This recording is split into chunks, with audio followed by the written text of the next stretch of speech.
Bismillahirrahmanirrahim. Assalamualaikum warahmatullahi wabarakatuh. Alhamdulillah, wassalatu wassalamu ala rasulillah wa ala alihi wa sahbihi wa sallama tasliman katsira, amma ba'd. Puji dan syukur senantiasa kita panjatkan kehadirat Allah Jalla wa Ala yang telah berfirman, wa in ta'uddu ni'matallahi la tuhsuha innal insana lazalumun kafar. Jazakallahu khairan. Dan kalaulah kalian ingin menghitung-hitung akan nikmat Allah atas kalian, la tuhsuha, niscaya kalian tidak akan mampu menghitungnya. Innal insana lazalumun kafar. Sesungguhnya manusia itu pelaku kezaliman dan kekufuran. Berkat nikmat kesehatan, kesempatan dan hidayah taufik dari Allah Jalla wa Ala, kita dapat bertemu dan berkumpul kembali di rumahnya yang mulia ini dalam rangka melanjutkan kajian tafsir Al-Quranil Azim karya Al-Imam Ibn Katsir rahimahullahu ta'ala. Maka kita memohon kepada Allah Jalla wa Ala bi asma'ihil husna, dengan nama-namanya yang maha indah, was-sifatil ula, dengan sifat-sifat yang maha tinggi, wa bismil a'zam alladhi idza su'ila bihi ajab, dan dengan namanya yang paling agung yang apabila Allah diminta dengannya maka Allah akan mengabulkan permohonan hambanya. Kita meminta kepadanya agar kembali sebagaimana ia telah mengumpulkan kita saat ini di rumahnya yang mulia ini, agar kembali mengumpulkan kita dan keluarga kita ma'an nabiyyin was-siddiqin wasyuhada'i was-salihin wa hasuna ulaika rafiqa, di syurga firdausnya di hari kiamat nanti. Amin ya rabbal alamin. Salawat beserta salam senantiasa kita sanjung sajikan kepada Nabi besar kita, keluarga dan segenap sahabat-sahabat beliau yang telah bersabda, wa man salaka tariqan yaltamisu fihi ilma sahalallahu lahu bihi tariqan ila jannah wa ma jatama'a qaumun fi baitin min buyutillah yatluna kitaballah wa yatadarasunahu fima bainahum illa nazalat alaihim sakinah wa ghasyiyatuhum rahmah wa hafathumul malaikah wa dzakarahumullahu fiman indah. Dan barang siapa yang menempuh sebuah perjalanan dalam rangka menuntut ilmu agama, niscaya Allah akan mudahkan baginya jalan menuju syurga.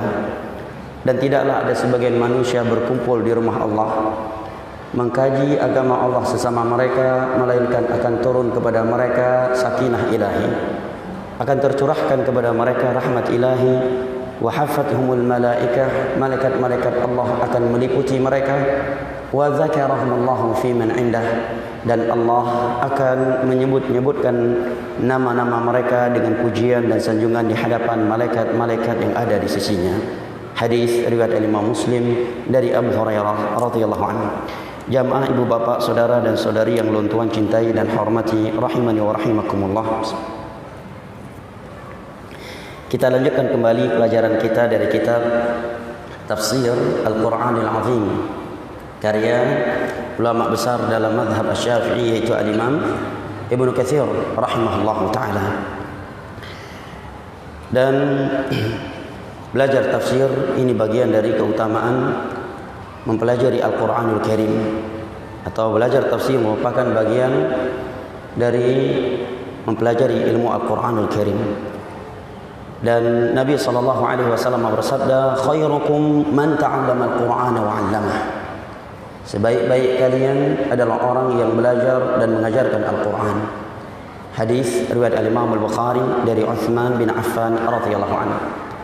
Dan sebagai maklumat penting yang untuk kita ketahui bersama, dan juga amat penting untuk kita tanamkan kepada anak keturunan kita serta kepada murid-murid kita, terlebih lagi mereka yang masih berumur kecil atau anak muda, bahwa di antara bentuk perhatian kita terhadap Al-Quranul Karim sebagai bentuk cinta kita kepada Al-Quranul Karim dan merupakan dasar ilmu agama serta kunci kesuksesan di dalam ilmu agama adalah menghafal Al-Quranul Karim sebelum mempelajari ilmu yang lainnya.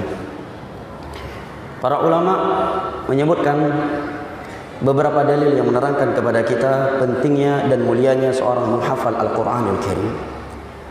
Yang pertama, hadis yang diriwayatkan oleh Imam Muslim dari Abu Qatadah radhiyallahu anhu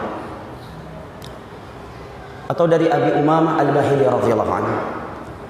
Nabi sallallahu alaihi wasallam menyatakan, "Iqra'ul Qur'an yu'ta yaumal qiyamah fa innahu yaqra'ul Qur'an fa innahu ya'ti yaumal qiyamah syafi'an li ashabihi. Taqdumu suratul Baqarah wa Ali Imran."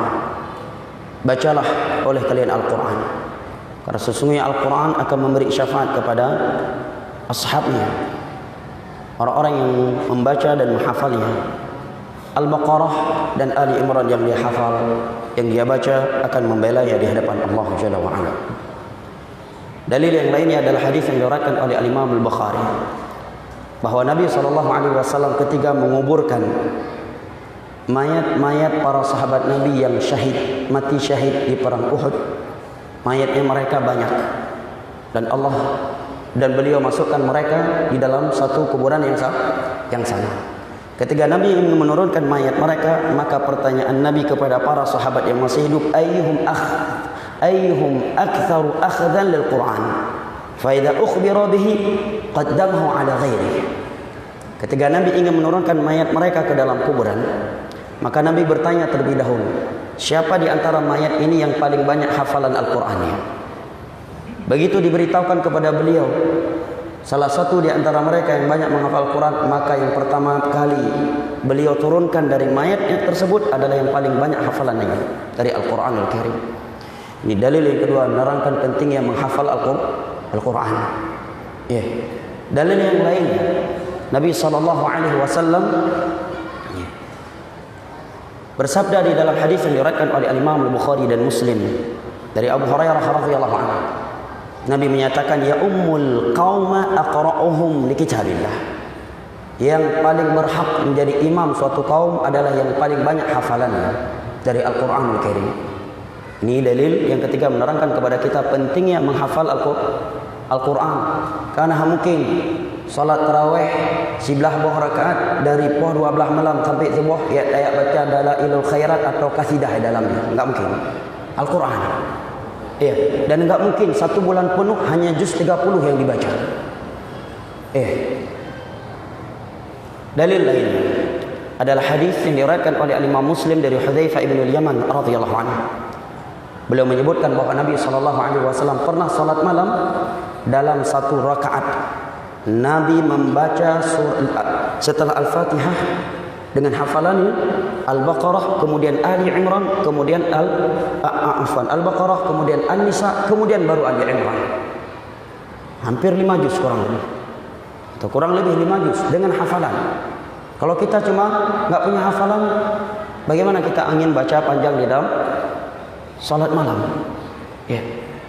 Demikian pula ketika terjadi perang Yamamah, Musailamah Al-Kadzdzab.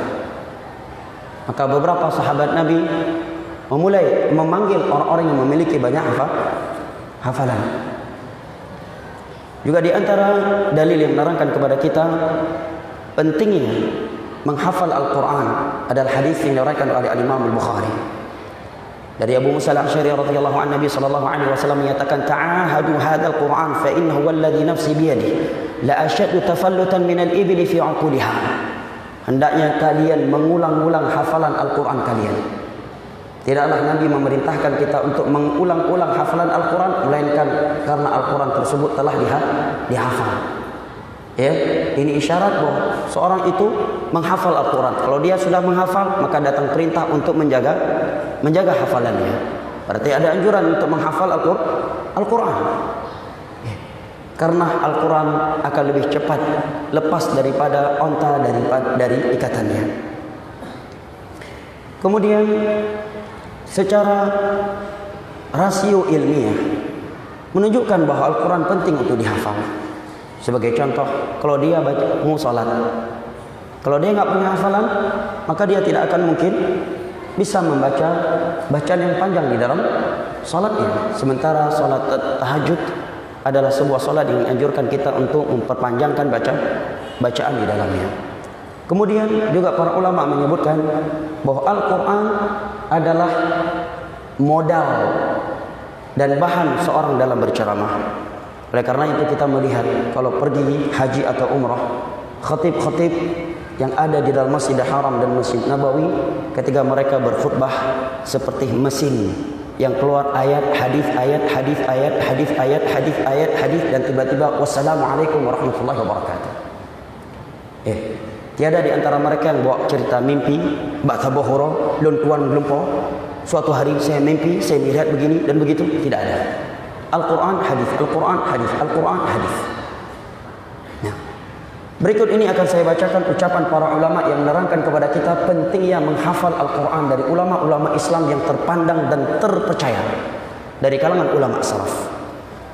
Yang pertama, disebutkan di dalam kitab Adab Syar'iyyah Ibnu Muflih, adab-adab dalam agama karya Imam Ibnu Muflih.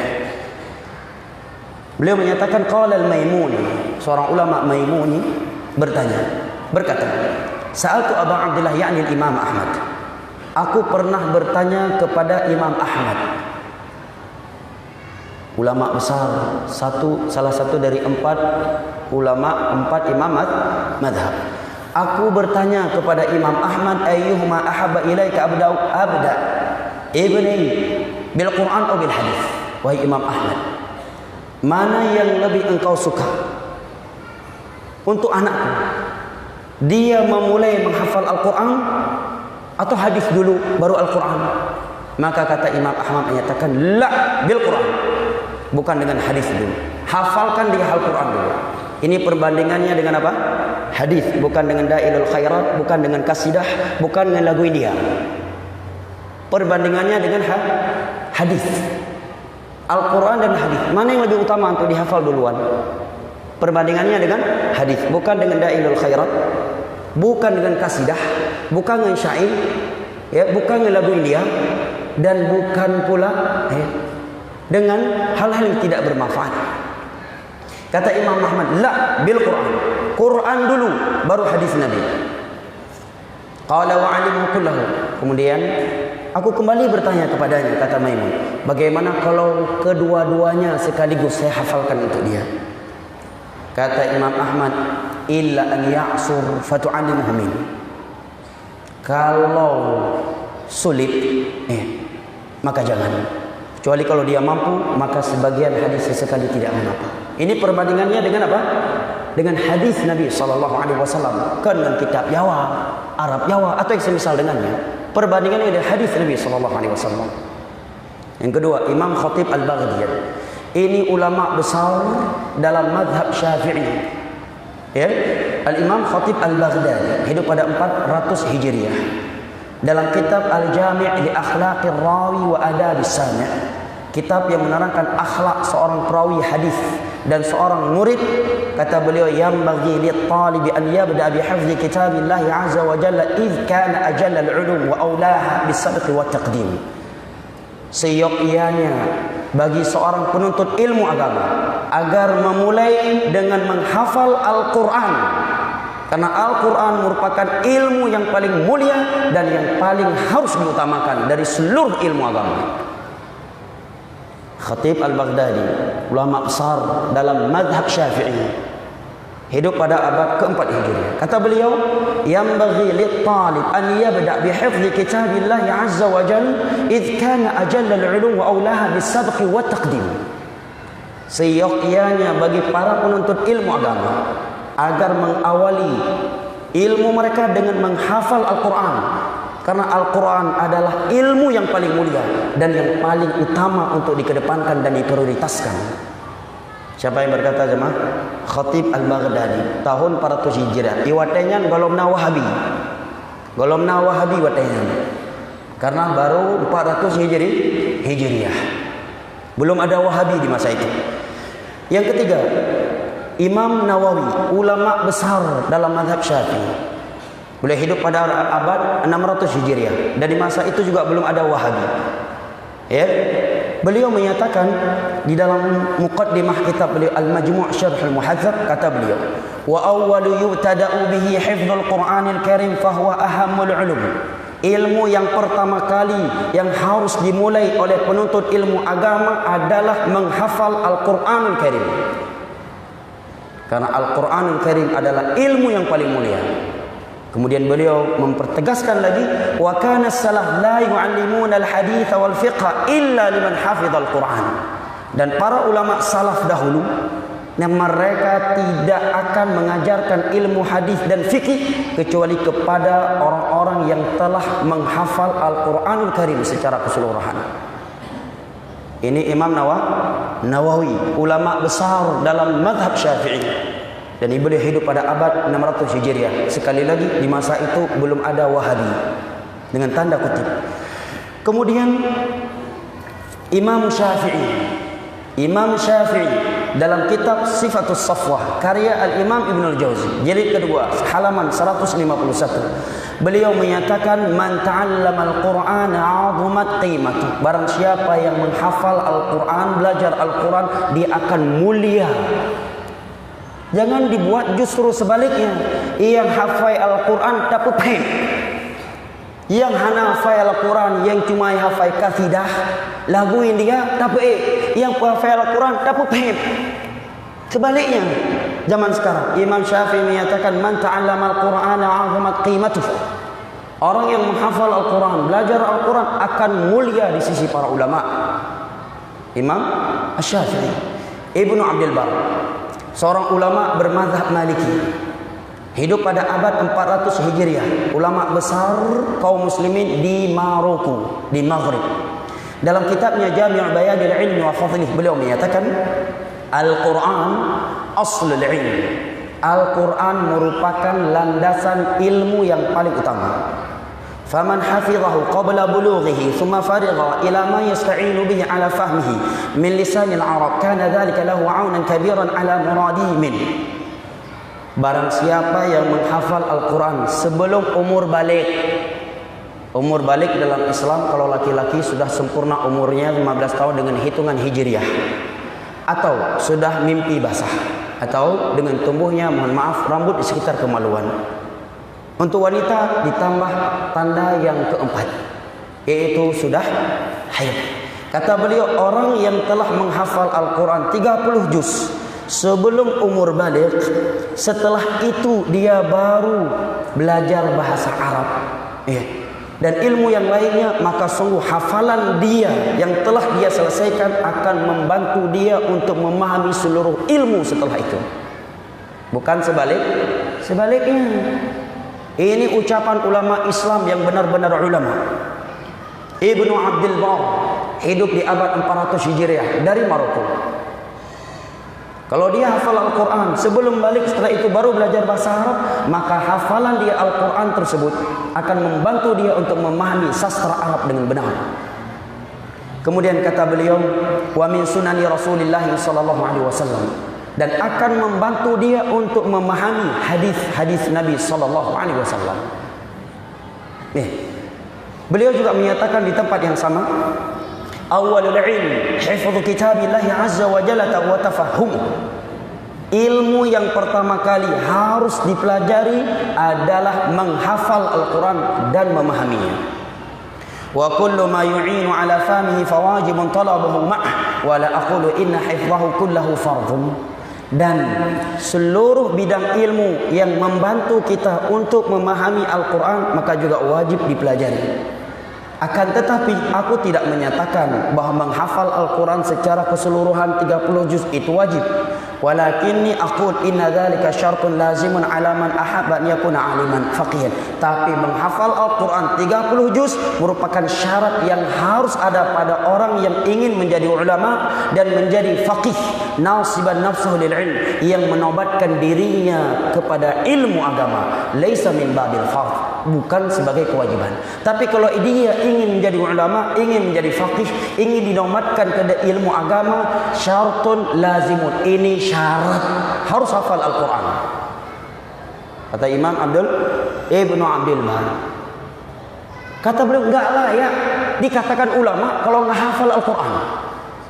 Yang berkata demikian Al-Imam Ibnu Abdul Bar, hidup pada abad 400 Hijriah dari Maroko. Dan belum ada ajaran Wahabi dengan tanda kutip di masa itu. Ini Ibnu Abdul Bar. Baik. Berikutnya Ibnu Juma'ah. Ini ulama besar dalam mazhab Syafi'i. Dalam kitab beliau Tadhkiratus Sami' wal Mutakallim, beliau menyatakan yabtadi'u awalan bi kitabillahi fayatanaqanahu hifdhan. Bagi seorang penuntut ilmu agama, hendaknya yang pertama kali dia lakukan adalah menghafal Al-Quran sampai mutkin. Siapa yang berkata demikian?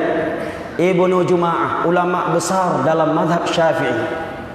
Kata beliau, wa yajtahidu ala itqani tafsirih. Setelah itu dia berusaha bersungguh-sungguh untuk memutkinkan tafsir Al-Quran. Wasairi ulumi. Kemudian belajar seluruh ilmu yang berkaitan dengan Al-Quran. Usul tafsir Al-Quran. Fa innahu aslul ulumi wa ummuha wa amhammuha.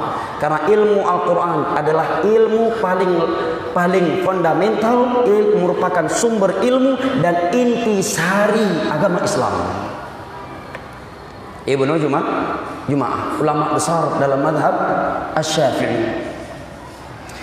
Asy-Syaikh Al-Muhaddits Abdul Aziz bin Ahmad Al-Humaidi menyatakan as-salaf rahimahumullah ma kanu yabda'una bi talabi ayyi naw'in min anwa'in qabla an yutimmu hifdha kitabillahi jalla wa ala.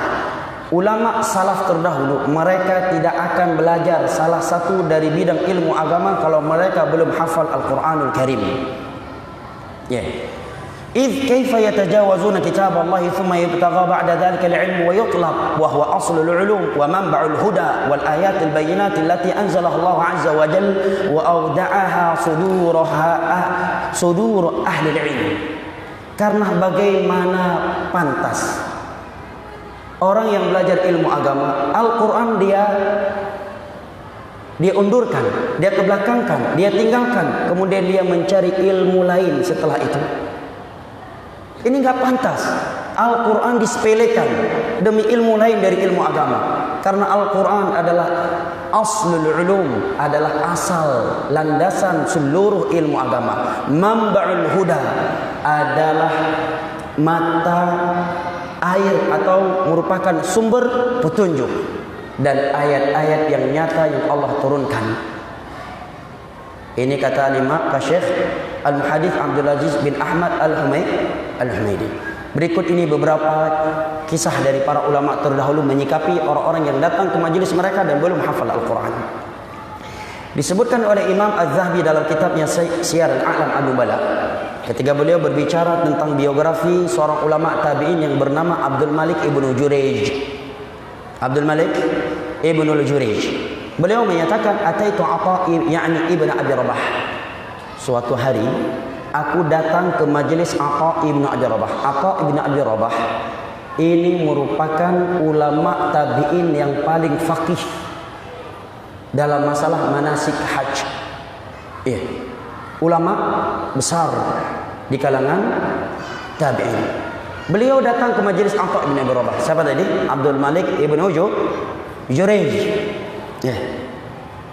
Kata beliau, aku datang ke majelisnya, aku pun berkata kepada Atha, uridu hadza syai', saya mau nuntut ilmu di sisi engkau wahai Atha bin Abi Rabah. Wa indahu Abdullah ibnu Ubaid ibnu Umair, dan di saat itu di sisi beliau ada ulama yang bernama Abdullah ibnu Ubaid ibnu Umair. Dia pun berkata kepada aku, qara'tal Quran, apakah kamu sudah hafal Al-Quran seluruhnya? Faqultu la, aku pun menjawab belum. Maka beliau menyatakan idhab faqra'hu, keluar, hafal dulu Al-Quran 30 juz, baru boleh belajar sini. Siapa ini? Tabi'in.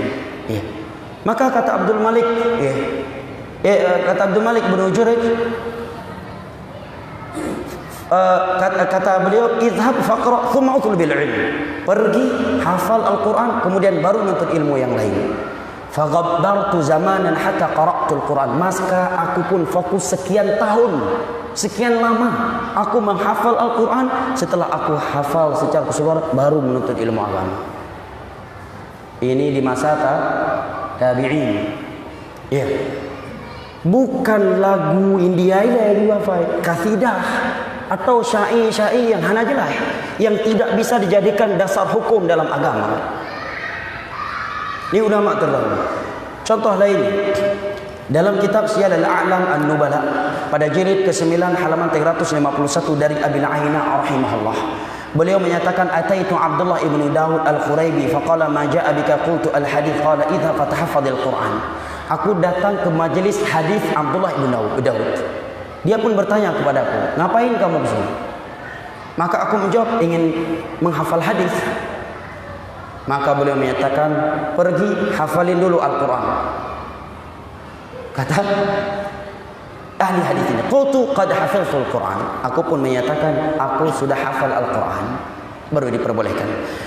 Muhammad Ibnu Sirin, Imam Syafi'i, disebutkan dalam kitab Sifatus Safah jilid kedua halaman 148 dan dalam kitab Jami' Ulumi Bayanil Ilmi wa Fadli oleh Imam Abil Bar jilid kedua halaman 1134 Imam Syafi'i berkata, "Hafiztul Qur'an wa ana bin 7 sinin."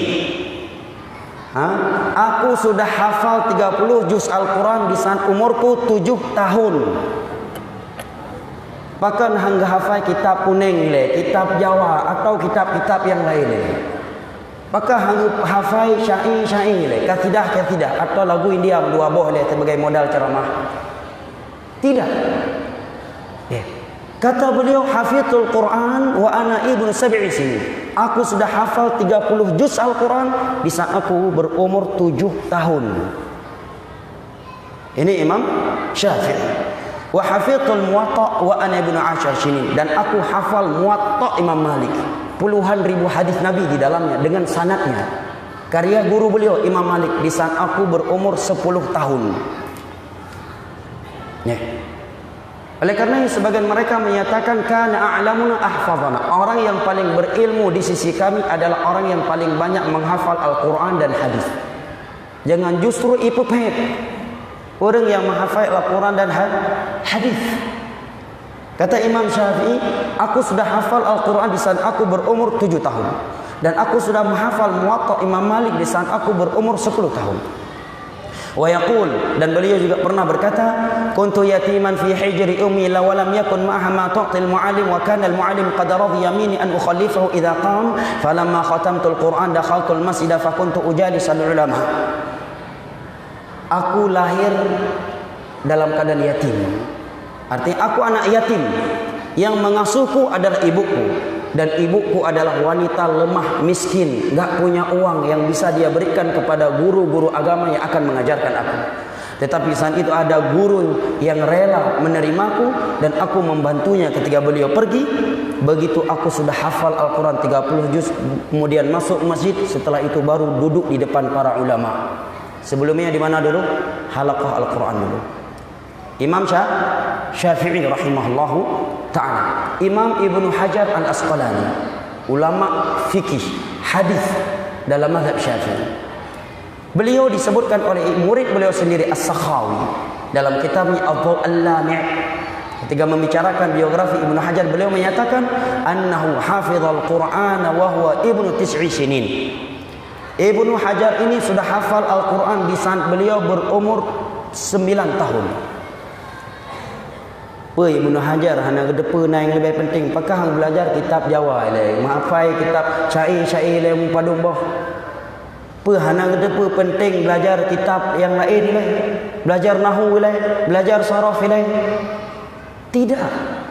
Umur 9 tahun Ibnu Hajar Al-Asqalani udah hafal Al-Quran. Syekh Muhammad bin Abdul Wahab umur 10 tahun hafal Al-Quran. Syekh Utsaimin juga di umur belum balik udah hafal Al-Quran. Syekh bin Baz juga demikian.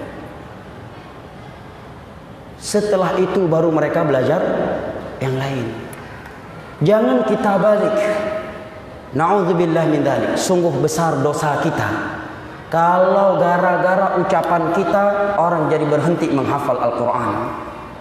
Sungguh besar dosa kita jemaah. Kalau kita menyatakan tidak penting menghafal Al-Quran, walaupun hafalkan saja 1 atau setengah juz. Kemudian gara-gara ucapan kita, anak-anak kecil yang sedang berusaha untuk mengkhatamkan Al-Quran, menghafal Al-Quran berhenti. Sungguh dosa jariah yang akan menyertai kita.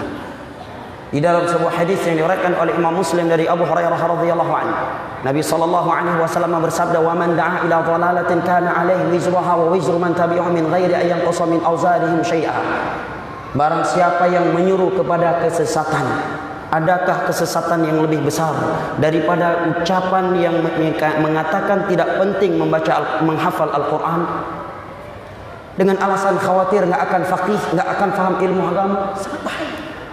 Maka Nabi menyatakan barang siapa yang menyuruh kepada suatu kesesatan, dia akan menanggung dosa tersebut dan dosa orang-orang yang melakukan kesesatan tersebut tanpa mengurangi dosa mereka sedikit pun. Dan Allah menyatakan, wa min awzaril ladzina yudhillunahum bighairi ilm ala sa'a ma yazirun wa la yahmilunna awzarahum kamilatan yaumal qiyamah min awzaril ladzina yudhillunahum bighairi ilm. Sungguh orang-orang yang telah menyesatkan manusia tanpa ilmu akan menanggungkan dosanya sendiri dan akan memikul seluruh dosa orang-orang yang sesat karena ucapannya. Ucapan ayat hadis yang menerangkan keutamaan menghafal Al-Quran jelas.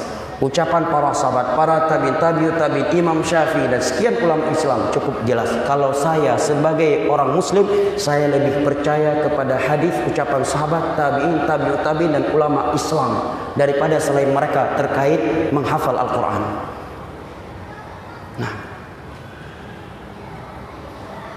memiukan Al-Quran dapat hafal ba'ana min ilai. Apa sih dapat hafal? Dan dengan menghafal Al-Quran, IQ seorang itu semakin hari semakin tinggi. Anak yang IQ-nya rendah, kalau dia terus-menerus menghafal Al-Quran, IQ-nya akan semakin cerdas. Memiukan Al-Quran bukan hadis yang dihafalkan. Apa yang mau dihafalkan? Cai, kasidah, dagu India. Miunya nak hafal 6 tahun jabut iwa matang tinggi-tinggi. Itu bit dari batan tinggi-tinggi. Ni hafal Al-Quran hadis.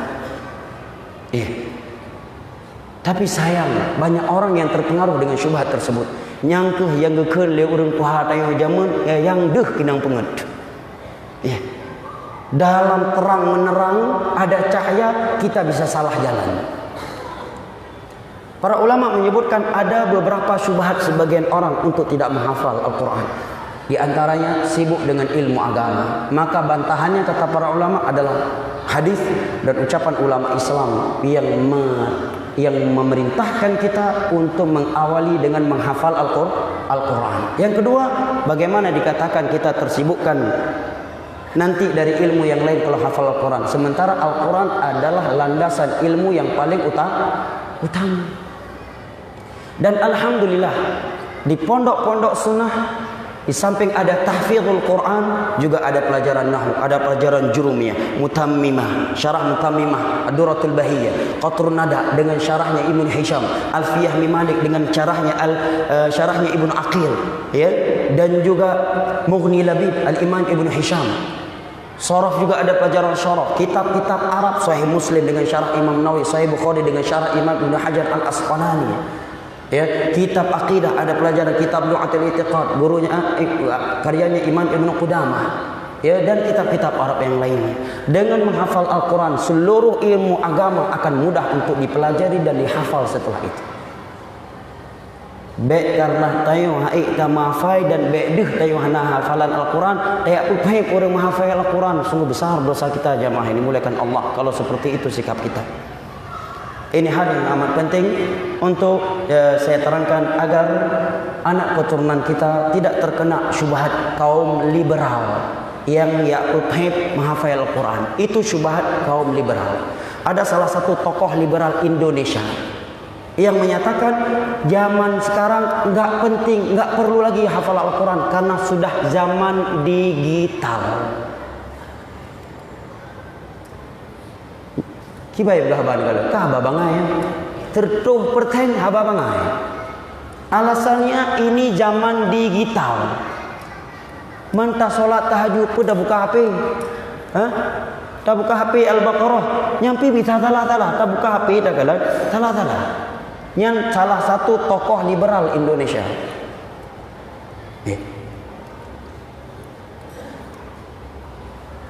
Menyatakan ini zaman digital. Padahal kalau kita ikut hadis Nabi tentang nestafa akhir zaman, Di antara tanda dekatnya hari kiamat adalah tidak ada lagi orang yang menghafal Al-Quran.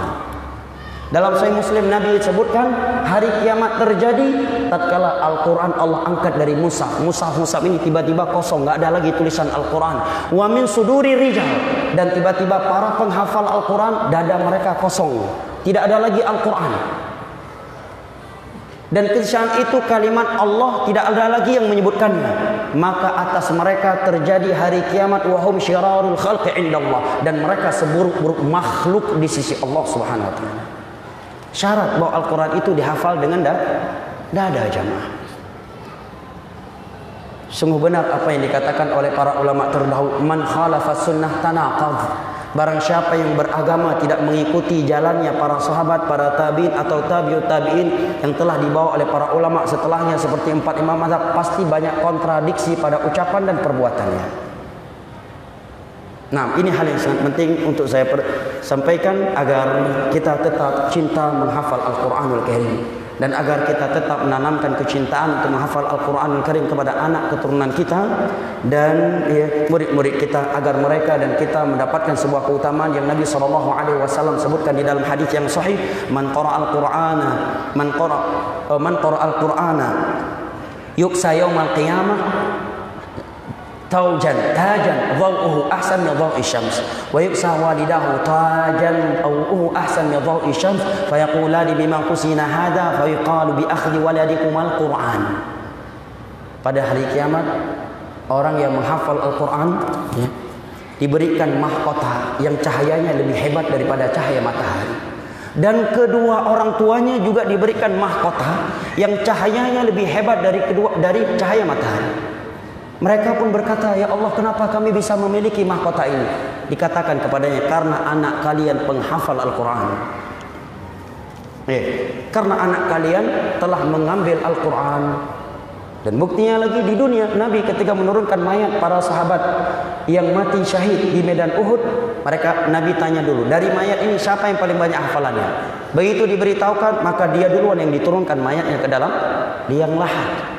Tajak kayu tak pahit orang menghafal Al-Quran, la haula wala quwata illa billah.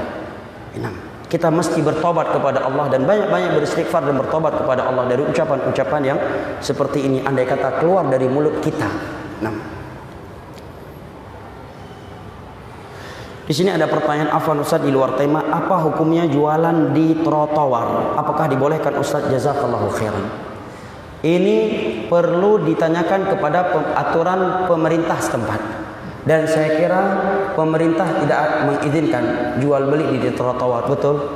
Ada pihak aparat keamanan di sini atau Satpol PP, karena jawaban ini berkaitan dengan peraturan negara. Kalau negara melarang maka tidak boleh, karena Allah berfirman di dalam surat An-Nisa, ya ayyuhalladzina amanu athi'ullaha wa athi'ur rasul wa ulil amri minkum. Wahai orang-orang yang beriman, taatilah Allah, taatilah Rasul dan para pemimpin di antara kalian. Kaidah taat pemimpin, kata Syekh Utsaimin dalam Riyadhus Shalihin, kita wajib taat terhadap seluruh perintah dan peraturan yang dibuat oleh penguasa kita, sekalipun itu aturan tidak ada dalam Al-Quran dan hadis, selama tidak bertentangan dengan Al-Quran dan hadis. Dan ini enggak bertentangan.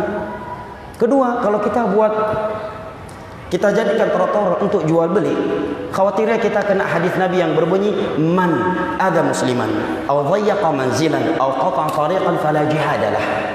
Barang siapa yang memutuskan jalan, mengganggu seorang muslim dan menyempitkan fasilitas umum, maka jihad yang dia lakukan menjadi sia-sia. Hadis ini ada sababul wurudnya. Ketika Nabi dan para sahabat yang berangkat jihad, beberapa sahabat Nabi keluar dengan cara yang menutupi jalan umum. Maka Nabi perintahkan seorang sahabatnya untuk berteriak menyatakan, man ada musliman aw qata'a tariqan aw dhayyaqa manzilan fala jihadalahu. Wahai mujahidin, barang siapa yang keluar jihad dengan cara menyakiti, mengganggu seorang muslim, menyempitkan fasilitas umum atau memutuskan jalan umum, maka jihad yang sedang ia lakukan tiada arti di sisi Allah Subhanahu wa taala. Apalagi jual beli di trotoar. Dan ini jelas saya kira hal yang terlarang dalam aturan pemerintahan. Betul? Terlarang kan? Karena kalau pemerintah bilang nggak apa-apa, maka hukumnya menjadi halal. Karena ini kembali kepada aturan negara. Nah, Bismillah Ustaz, mana yang lebih didahulukan, mempelajari dahulu akidah dan tauhid atau hafal Al-Quran? Jazakallahu khairan. Tidak ada yang perlu dipertentangkan. Seorang bisa menghafal Al-Quran dan juga bisa belajar akidah.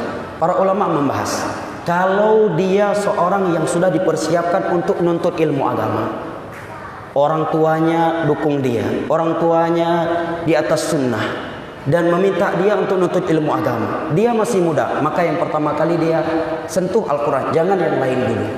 Tetapi kalau dia orang yang telat hijrah, dia hijrah dalam keadaan akidah belum tahu, tata cara sholat belum tahu, sifat wudhu belum tahu, haji yang benar belum tahu, maka yang paling penting ya dia mempelajari rukun-rukun Islam yang dengannya dia bisa menyembah Allah Jalla wa Ala. Karena Allah berfirman, "Wa ma khalaqtul jinna wal insa illa liya'budun." Tidaklah aku menciptakan manusia kecuali agar, dan jin dan bangsa manusia kecuali agar mereka beribadah kepadaku. Dan di samping itu, di sela-sela itu dia juga menghafal Al-Quran. Jelas ya? Seperti Imam Abdul Bar katakan tadi, kalau dia orang yang ingin menjadi alim, dinobatkan ke ilmu agama, syaratnya dia hafal 30 juz Al-Quran, walaupun itu bukan wajib. Tapi kalau dia ingin menjadi ulama, orang yang dinisbatkan ke ilmu agama, itu sebuah keharusan sudah. Ya? Tapi kalau kondisi dia seperti yang kedua tadi, maka penjelasannya seperti di atas. Oleh karenanya para sahabat dahulu yang sudah tua, ya, baru kenal Islam, maka mereka diluruskan akidah oleh Nabi. Ayat turun kepada mereka satu demi satu. Datang Arab Badui tanya, "Wahai Rasulullah, ajarkan aku salat." Nabi pun ajarkan untuk dia salat. Nabi enggak menyatakan hafal Al-Quran untuk 30 juz karena sudah tua. Tapi dalam dunia pendidikan, para ulama bentukan seperti itu agar tersusun ilmu seseorang. Nah,